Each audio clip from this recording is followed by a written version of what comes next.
Welcome to your Optavia LifeBook audio channel.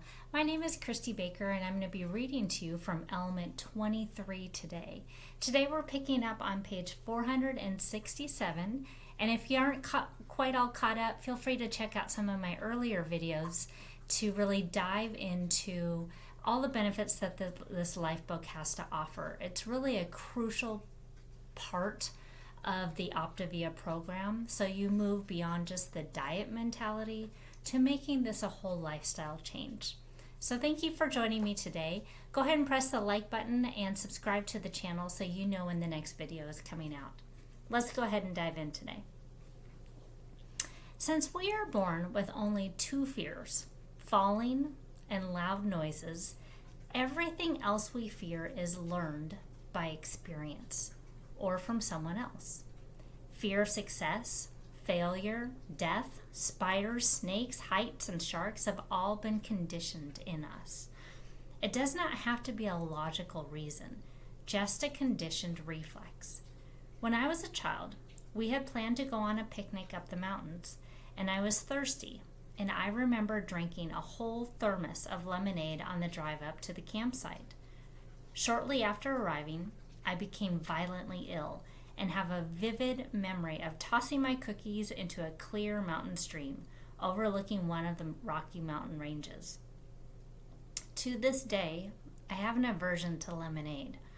The smell alone conjures up a feeling of nausea 60 years on. Once conditioned, our emotions are very powerful things.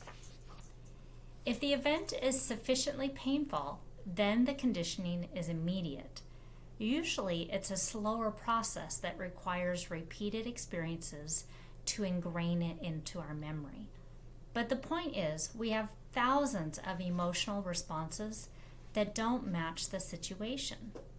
From the day you were born, the amygdala is comparing your current reality with everything it learned in the past. It's why when you meet someone for the first time and you feel anxious or worried and you have no idea why, it could be that they're wearing a color of their shirt which connects you to your unconscious programming from the past. Sometimes we remember the conditioning, and sometimes it's buried deep in our subconsciousness.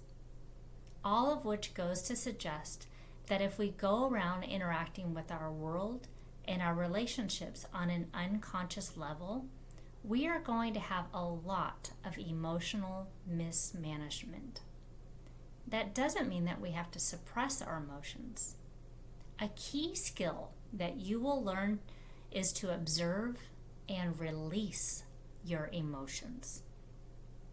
This happens naturally if we don't interfere. It's like any normal biological process.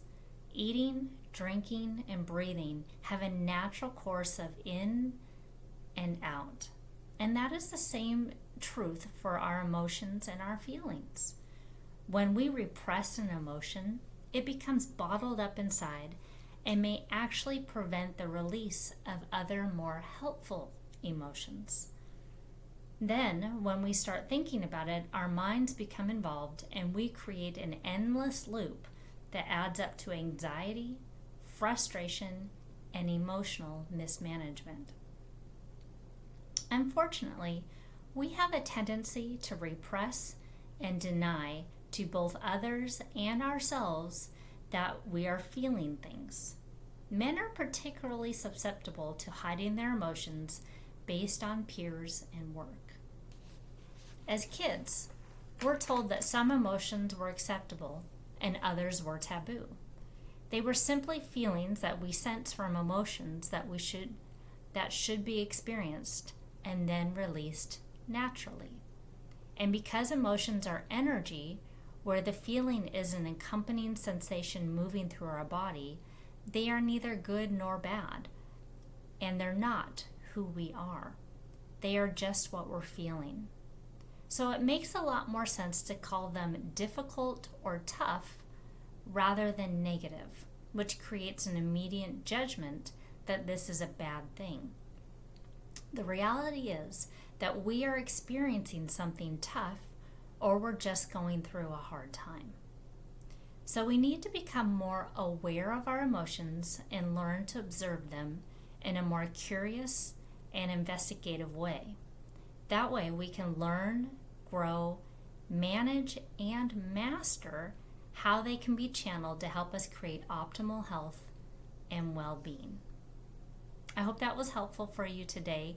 We'll be diving more into emotional awareness in our next video.